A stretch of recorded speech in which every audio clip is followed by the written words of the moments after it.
All right, welcome to the Leeches podcast. This is episode 2. Alice, do you remember episode 1? Not really, no. And I refuse to watch or listen to it, so... Oh, I loved it. Saucy I pain don't in the know. ass. I don't know. Am I less of a pain in the ass when I'm not plastered? Well, you were like very Belligerent. troubled chicken bar. I still don't understand what happened that evening, but... Yeah, it is not a common occurrence, but it took that day. I don't know what happened. So- I literally don't. So But it's whatever. good to be here on the KMS network. Mm-hmm. I gotta say, I did not expect this whatsoever. When I reached out to Manners, I thought that and said, "Hey, well, how would you like the show? We'll call it the Leeches, etc." And he said, "Fine, that's great, that's awesome." I assumed that Kirk then would hear about it, would kill certainly the show, and then kill the network, and then just delete Manners. And I figured that would be it because we were I was so on the outs, in exile. But but Manners said no, let's absolutely do it, and so I was like, oh, all right, here we go. Like this is something, and through good faith led us on, and we did one episode, and I still thought at any point, like right when it was about to stream, I figured Kirk would just order it, Soren would order it to be deleted, but no, and we play the episode, etc., and then Kirk DM'd me and said essentially, how about coming over here to the network? And I said, oh, fuck, come on, man. Manners had been good to me, and I didn't want to stick it to him because he did nothing to me other than like he took us in for a moment. I know. But I literally that night, you remember, well, Kirk is pressuring me to go over there. It was a freaking moral. You were having a moral crisis. I was having a moral crisis. I freaking felt terrible because it was so dishonorable for me to stick it to Manners, who was a good faith actor there, that I felt like a total piece of shit. At the same time, we resolved that it was the better thing to do. And Kirk said it in his message. Well, this is what you always wanted anyway, right? It was like, well, I'm like, I said this to you. I'm like, why exactly did you go on the Manners Minifan network except to end up on the Kirk Minahan show network? Like, was it because you found this Australian guy really compelling that you needed to be on his network? I do think he's very good. Independent of Kirk Minahan, though? Yeah. So then Kirk had said, why don't you say it on his show? Go on his show and then tell Manners and surprise him with it. And I said, I can't do that. I don't have the intestinal fortitude. I could never look him in the eyes again.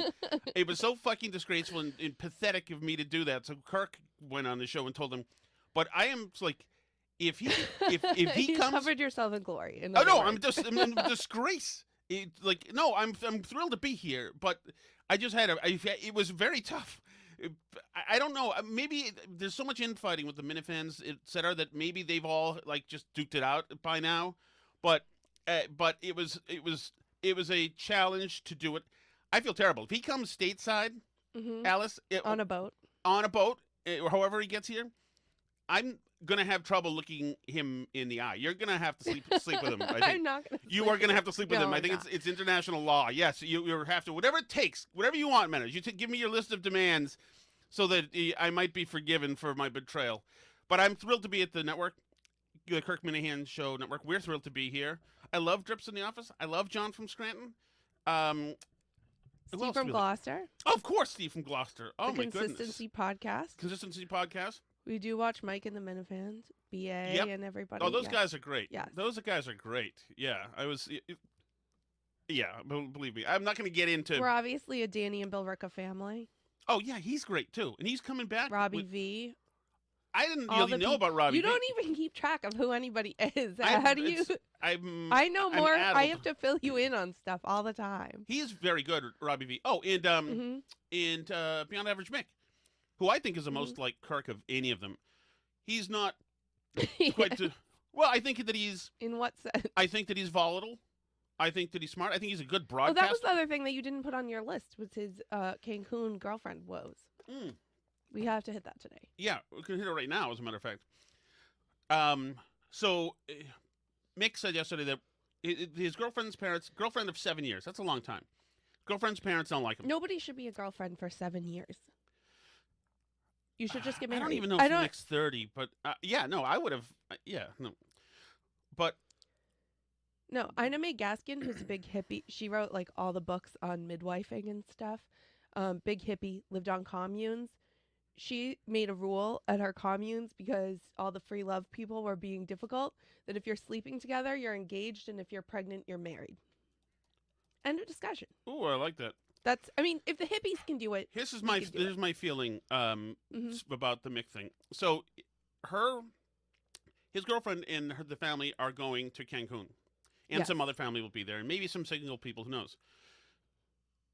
If I were you, Mick, I would tell her, no, you're not going, and give her that ultimatum. Do that. Yeah, you can. There's no way, dude. Cancun is to hook up. That is what Cancun was made for. I don't know why. That's why her family's bringing her there don't because know. they don't like him. Probably. They're It's a good trying place to to do it. Do a clean break. Right, because she's gonna have like Because they don't want them to Right. be together. after 4 tequila slammer shots at Senor Frogs or Because whatever the it is. parents are saying, "What do you mean 7 years? Who is this guy?" Yeah, you can't let her go. And by her going, she should know not to go. I think that's kind of like her breaking up with you. You don't let your go. You don't let your girl go to the hippoc Are you speaking? pickup. Are Jesus, you having a stroke right the now? pickup mecca of the Caribbean. Okay. You do not do that. Everybody, the only person who went to Cancun and didn't get laid was Tom Shattuck in 1991. Other than that, everybody. Oh, is that goes- the Clarence Thomas hearings? That's trip? right. I watched the Okay. entire Clarence Thomas hearings Okay. from my hotel room, and it was not good. But yeah, you don't let you can't let her go. It's stand up for yourself, or just dump her. Or this is what I would do if I was in my 20s. Or you go, show up there and pop the question and get engaged. That's one move. Or assume the worst and have a hell of a week up here if you can make it happen. And I assume with everybody having what is it, milk or grinder? What is it? Grinder's the gay one. Okay, whatever the straight grinder is. Whatever. Bumble, Yeah. Hinge. Right, Bumble or Hinge, etc. Just do that and have a week and live it up for an entire week and block it out of your system and take it from there. That is my advice. But the Cancun is a place to hook up. That is it. I mean, I don't think that he has any right to interfere in her family trip, and that she should go with her family. And probably, if that's their intention is to break them up, it's probably a well thought out plan. And that's that. But you can't demand that your girlfriend not go with her family. Yes, you can. No, you can't. Yeah, you can sit her down and have an ultimatum and say, if you're engaged or married, then you can ask that. But you can't for a girlfriend. I don't know. That's why they didn't invite him on the trip, because the married brother or sister or whatever it was got invited with their spouse. Yeah, okay. Well, I get the feeling that maybe there's maybe I think the family is sending a message to Mick, obviously. what, to marry her, or to we Or- don't love you or screw. I feel like it could be either or both. Like, if you're not going to get married, then go away. You're not really part of our family until you are. I guess so. I don't know it enough. All I know is that it's no to Cancun. I haven't been like out in the social world for like 25 years, so I don't know what the club. So I'm not equivalent- allowed to go to Cancun? No, frick no. No way. Not that that's really my family's speed anyway. Yeah, it's not your family speed, but if the Alice that showed up on this show last week is down there in a club, and some handsome dude comes over, like freaking no way. No, this is why. Dude, no, you can't do that. Jeez, I'm nervous for him. No. All right. Item number 2, Alice. Okay. Justin said something on the show, and Justin asked actually after our last show, like, "Are they going to keep talking about us?" It's called the Leeches podcast, Justin. For freak's sake.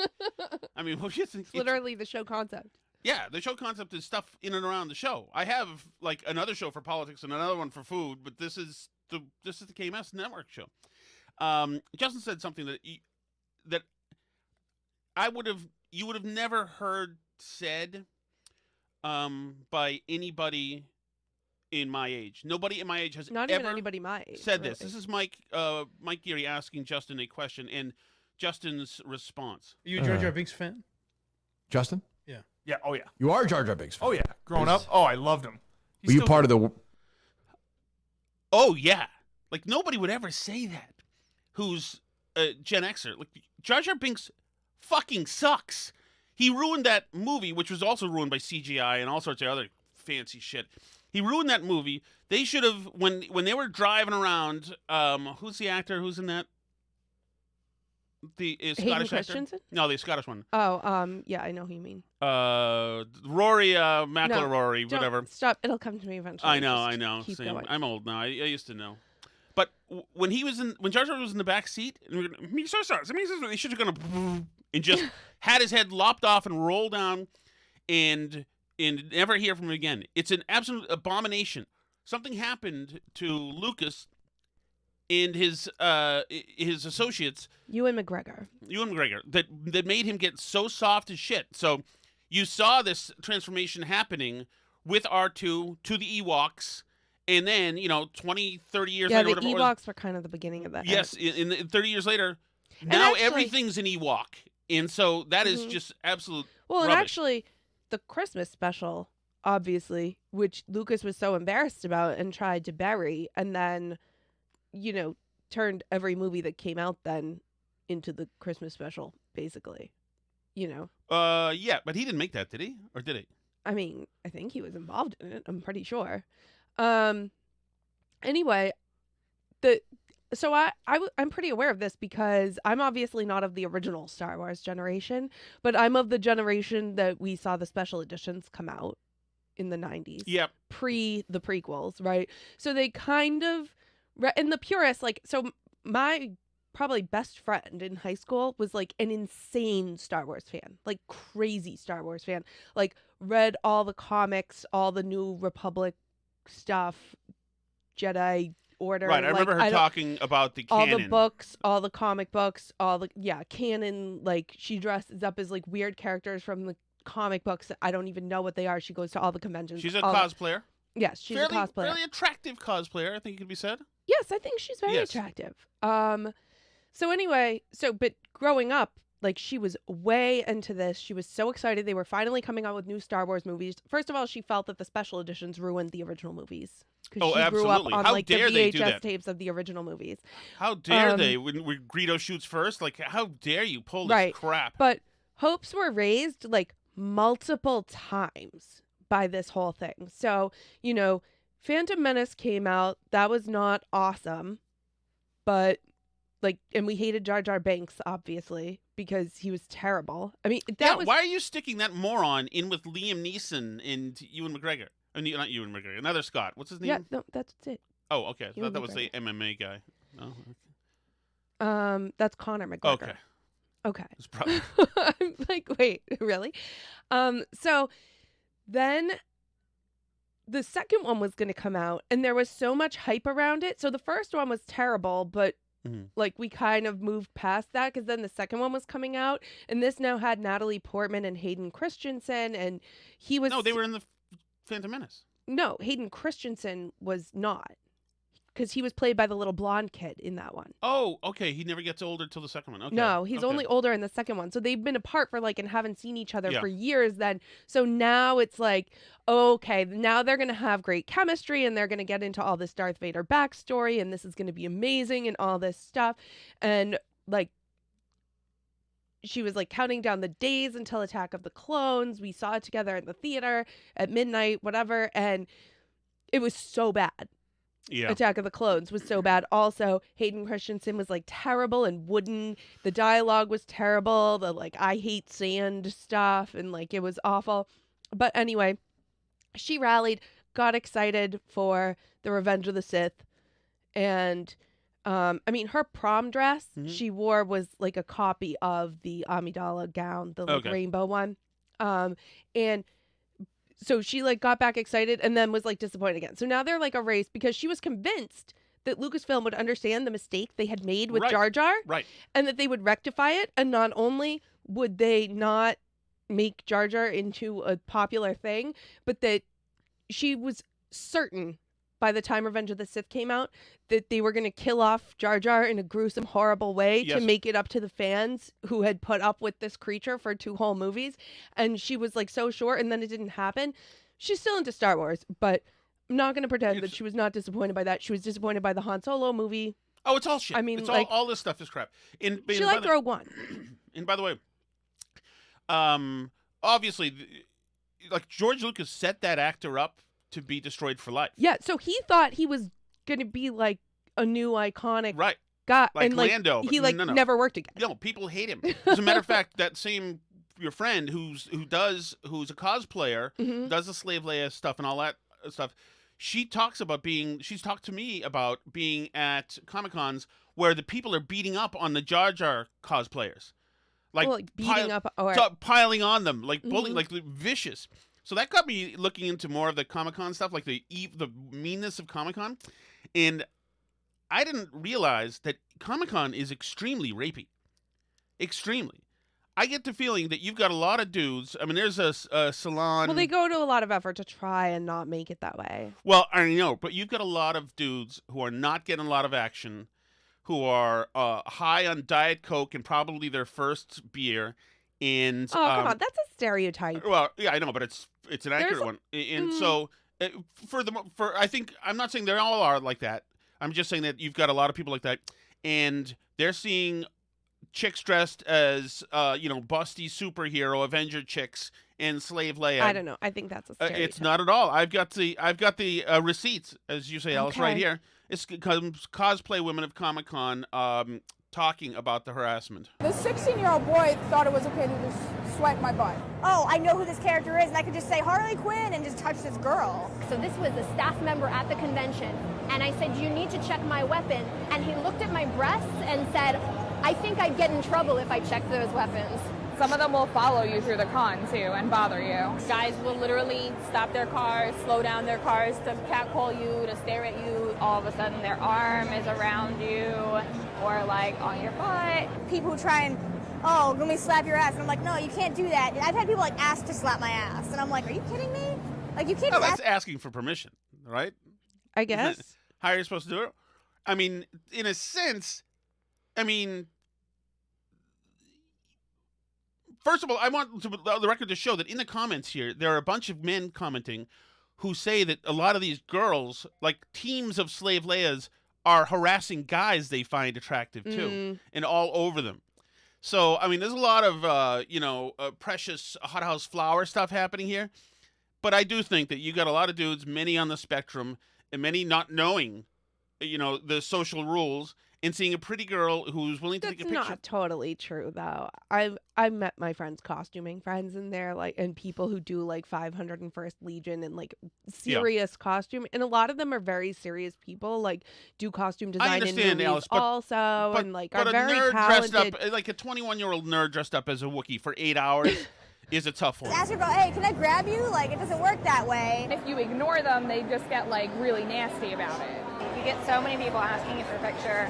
It doesn't seem like any kind of big deal, but then you'll watch them like very obviously zoom in on a certain part of your body. Hey, good girl, good looking. How are you? Come talk to me. I want to see what kind of costume you got. So, and they talk about being groped and this and that, et cetera, et cetera. I don't know. I only went to one convention with her ever, but it was not like, it was pretty innocuous. Like nothing crazy. I mean, the people were not So harassing. I years ago at the Boston Herald, me and Joe Battenfeld, a reporter there. You're we not had- going to ask me what I dressed up as? Oh, well, you were in costume? You don't know this? No, no. This is something I would explode. What were you? So this was at Anime Boston, Uh-huh. and I dressed up as, there was a Nintendo game that I liked called Phoenix Wright Ace Attorney. Phoenix Wright Ace Attorney. And And what there's character were you? Mia Fey.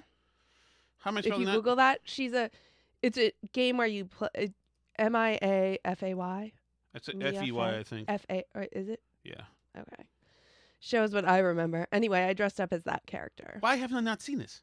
I don't know why you haven't seen that. Yeah, I had a wig. I had color contacts. I had everything. I'm pretty sure I still have the dress. The somewhere. world, our new friends and colleagues, the Minifans, are going to want to see these Mia Fey pictures. Mm-hmm. So when I was talking to, But everyone was very nice. yeah, sure, they were very nice Nobody to harassed you. Yeah. me. So it's funny you say that. You know, I won't get to it. I found one of your old licenses. Mm-hmm. And it's like this, kind of hot little blonde pic of you. I don't know, you were 20 years old or something like that. And I had my license, and I put them together, and I thought, one of these people has 3,000 speeding tickets, and one has none. And it's not hard to figure out. But here's the. But I want to mention this. Getting ahead of some of these cosplayers is that we interviewed this girl named Micro Kitty years ago, Mm-hmm. and she did all sorts of. She was very busty, so she would be Superwoman, and Wonder Woman, and all these Avengers and all these other things, always breast centric. That was her angle, Mm-hmm. And of course, me and Joe just talked to her for like 3 hours. We were infatuated with this. She was also very forward and open and liberated and stuff like that. So we were. Mm-hmm. She talked about anime and all sorts of stuff that we had to we were not familiar with. Anime porn is what I'm saying.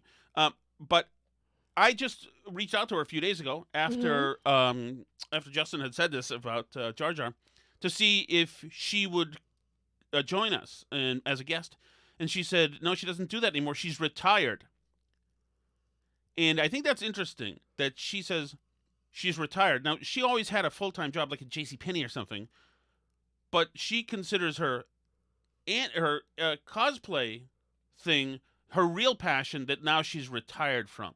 Mm-hmm. Yeah. And I thought of this too as we were watching KMS, and Mick said that his brother disagreed with his career choices. Right. Because it's almost like a similar thing, I feel like, where people a lot of times have a day job and like a thing that they're doing to make money and pay the bills and do whatever, but they have like this whole other life that they consider their real life, right? Right. Well, yeah. I mean, what do you consider for you? I mean, you're a marketing person. Well, yeah. But I mean, yeah, that's my career.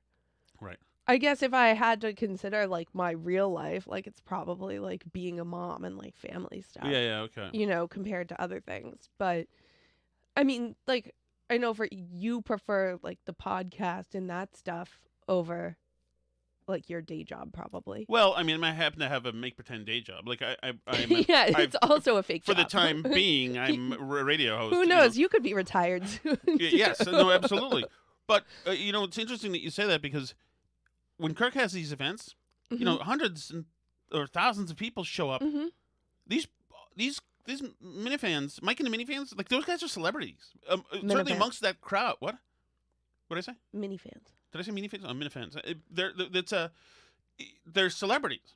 I mean, they Right. have stature. Some of these guys. So we were talking about that, like even Tim in Canton, who we love, has a day job that he's like good at and successful at, I suppose. I mean, I would assume, but Yeah. his like actual talent and calling in life is like to be the best radio caller and minifan of all time. And maybe that's a matter of where you focus your true creative genius. Mm. Maybe that's it. Because Tim's in sales, so if he's like selling, software or whatever, I don't know that. Well, maybe I'm wrong, but I wouldn't think. Maybe in some of the pitches, your creative genius comes in, but he's a master of phone calls. Prank I kind calls. of feel like in jobs like that, or like in mine, the only people who really like have aligned their like creative calling in their life with their day job like that are like the LinkedIn people who like go to industry conventions or is it called conferences, and they're doing TED Talks and like posting all day on LinkedIn about like leadership qualities and stuff, like people like that, which I don't know. I guess that's a talent too. I know some people who are like really that way and they post on LinkedIn all the time, and I guess that's like their true calling and passion in life is like sales and marketing and stuff. But yeah, I think for a lot of people that's not the case, that their passions and their what they have to do to make money are aligned in that way. I think that that's a fairly rare thing.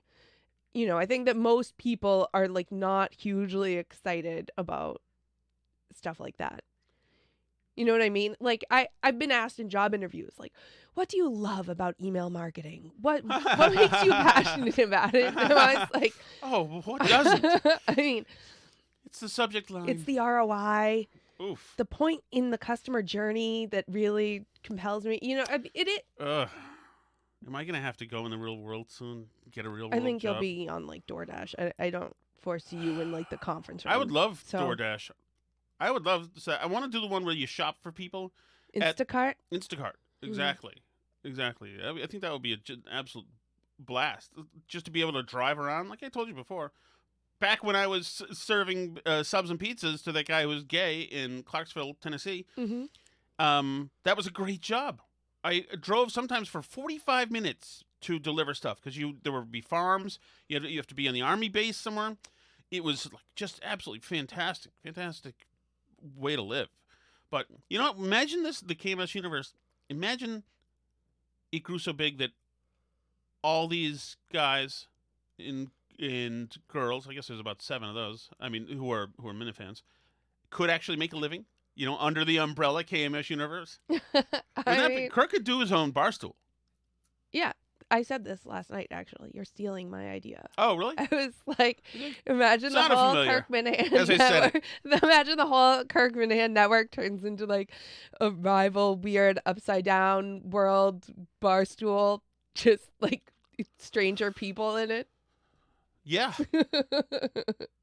And Alice, you can get a gig as a critic because before we get to Coleman, you wanted to talk about Oppenheimer. Yeah, which we finally saw. I was so thrilled. I'm so like behind on movies. I love movies. And we finally watched Oppenheimer, which won all the millions of Oscars that it won and everything. And I loved it. You did not love it. Well, no, hold on. I almost bailed at minute 3. I was starting to get ticked off, like, oh god, I'm starting to get a lesson here. But you know what?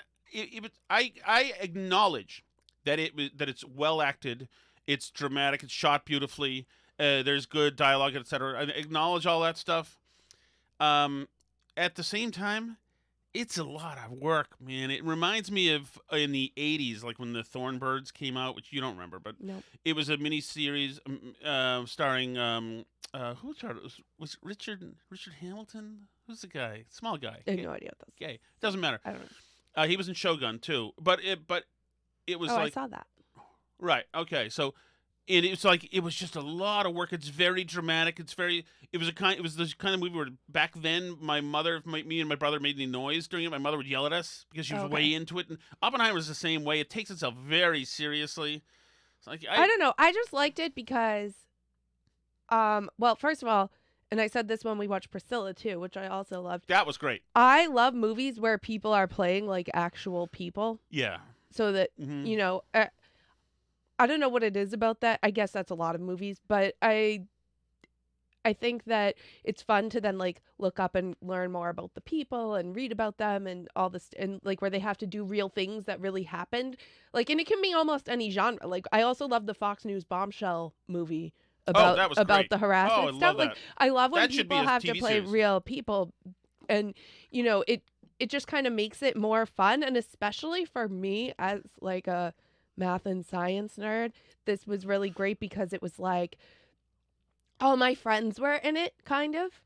I was Because like, oh my god, it's Yep. Niels Bohr. Oh look, it's Richard Feynman. This is great. Like, it was like exciting to me, all these like familiar characters that I like and have read books about and stuff. And so I mean, I hadn't actually read the American Prometheus book that this was based on, but now I'm reading it. I downloaded it and I'm reading it now.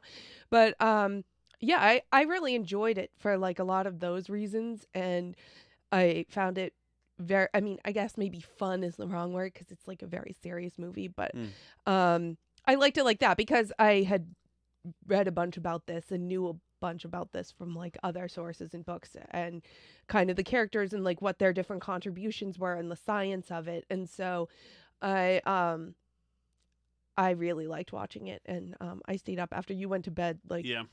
25 minutes into the movie because you couldn't handle it. Well, I mean, I am relieved that it's not a story about the bomb, really. You know, it's about more of communism, etc. So I like that in some of the political machinations, and they were kind of interesting. By the way, I'm gonna. Well, it's also kind of awesome because it's like this science stuff that they didn't know what was going to happen, and they literally thought they might like just ignite the atmosphere and destroy the world like on their first test. Like they weren't sure. It kind of reminds me of like the AI stuff right now, how people are like, oh, this has so much potential. But then they're like, oh, also it like could just kill us all. Right. We're not sure yet, but we'll see, I guess. Yeah. There's that old model for like if you tell an AI bot to eradicate cancer, it just kills all the people because that eradicates cancer. I want to take a step back, by the way, and because we talked about Comic-Con, and tell you that my most disappointed in Coleman was, and I put in Coleman and not Gus, when they went to that Comic-Con and made it about them, and made it and went to and then asked Carl Weathers if he would come on. It's like you go to the promoter of these things beforehand, and he'll give you everybody.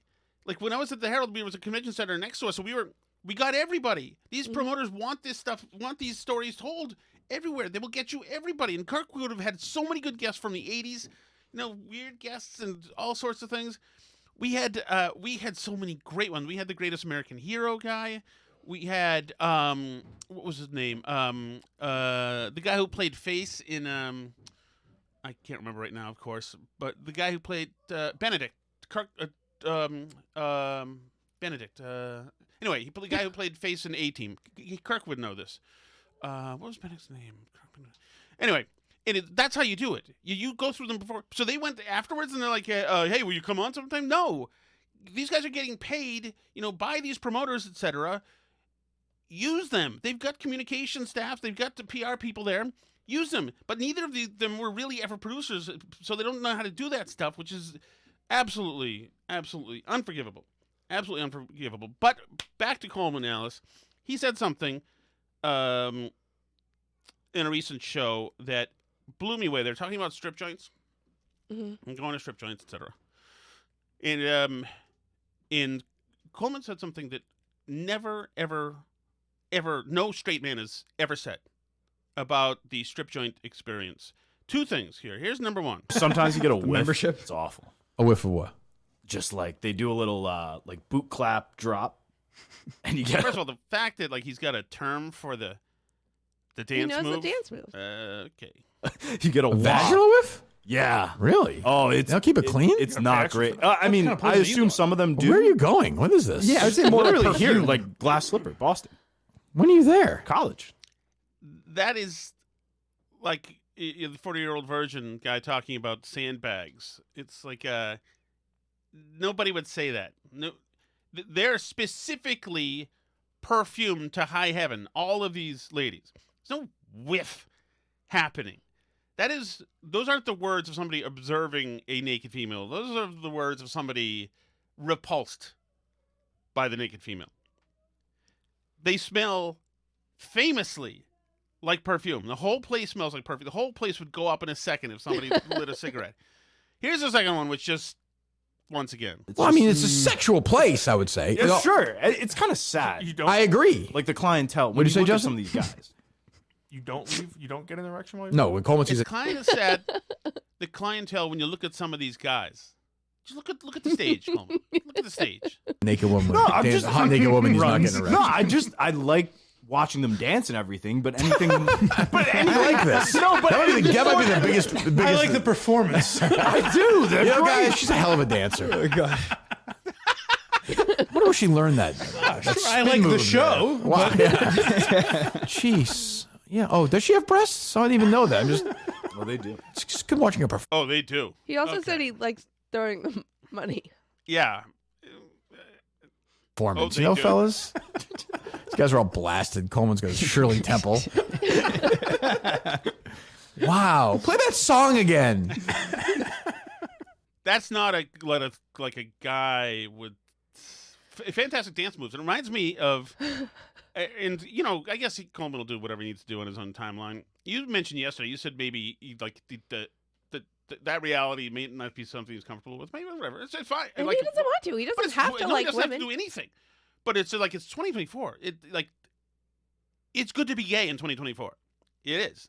So, Yeah. but it reminds me of back in the 90s of a guy I used to work with named Jared, who's a great guy, obviously gay to all of us. We knew immediately, obviously. And so there's 3 reasons why I remember why it was obvious to us. And once again, he was a great guy, but in the closet, needlessly, we worked in hotels. So like there were a bunch of gay Everybody people. was gay. Yeah, everybody was gay. So I remember one time the hotel was under construction. They were rehabbing it, and so a bunch of like New York construction guys were in, and they were like, "You pussies, get real jobs," or whatever. They were all like a-holes, these guys. And one of them went to Jared and said, "You guys don't even real jobs. You're not even like real men. You guys are a bunch of pussies." And Jared said, "Oh yeah, well last weekend I fucked like 6 girls." Ooh. Jared, that's not nobody. Guys don't say that. It doesn't work like that. And then he also used to, my friend Mike, also a straight guy, my friend Mike, he used to not let Mike go out wearing certain clothes. Mike would come out with with a sweater, black sweater, and Jared would say, "You're not wearing that. We're not going out like that." And make him change. Right. Without any realization that no straight man has ever done that to another straight man. You know, it's like you don't do that. And the best ever, which I've told you, the best ever thing that Jared ever said, purporting to be a straight guy. And Jared, if you're listening, I miss you and hope things are well. The best thing he ever said was we were talking about drinks and good bartenders. Yeah. And Jared said, meanwhile, he used to smoke like this. So cigarette up like this, this, straight up, which, okay. I don't know how many different stereotypes Jared had to nail 100% for him to just vocalize to us what we all already knew. But anyway, Jared said, "I love the Armani Cafe because Todd makes the best Hollywoods." It's like, no straight man has ever said those words in that order, ever. The Armani Cafe was on Newbury Street. I assume it's gone now. But I mean, it's like, and by the way, once again, it's fine. It's fine. Yeah, of course it's fine. Yeah, and everything's fine. I don't care who's gay or not, as a matter of fact. But, I mean, I think that it's probably, I think it's safe probably. I don't know. It doesn't matter. I don't know. How have you had homosexual experiences, Alice? No. Alice? No. I don't know what else I have to say to you. I just wanted to check out with you. All right. Okay. Anything else? We're time to get on with karate lessons for everybody. I think we have to go to karate. All right. I may be making an appearance on Montante's World, Alice, which would mean, guess what? Thank you, by the way, to Kirk. Thank you for ending my exile. And which would mean, Alice, the All You Can Eat podcast I did this morning. The show, 3 hours in WTIC. Yep. The Leeches podcast right Yes. now. Then we're going to do the Burn Barrel podcast later today. Correct. And then Montante's World tonight. That's 5 podcasts, Alice.